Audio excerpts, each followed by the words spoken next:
Hello everyone, welcome to my lazy Sunday vlog. আজ office নেই, তাই জীবনের তাড়াহুড়োটাও খুব কম। সকালে দেরি করে ঘুম থেকে ওঠা আর আমার এই প্রিয় জানলার কোণ এখানে বসে সময় কাটানো।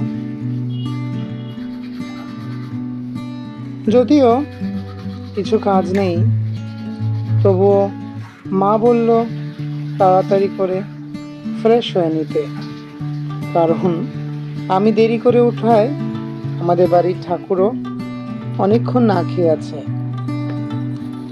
সচরাচর প্রতিদিনের পুজোটা আমারই দায়িত্বে পড়ে, না হলে মা করে আমি ব্যস্ত থাকলে।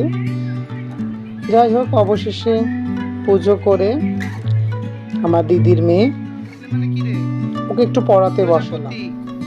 হোমওয়ার্ক শেষ করার ছিল, মা বললো করিয়ে দিতে, নাহলে সারাদিন ও খেলবে।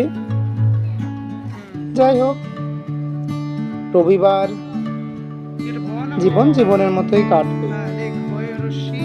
অবশেষে ব্রেকফাস্ট করলাম এবং আবার বিছানায় ছুঁয়ে নেটফ্লিক্সে ফিরে গেলাম। তোমরা কি করে কাটাও তোমাদের সানডে? প্লিজ কমেন্টে জানাও। বাই নাও।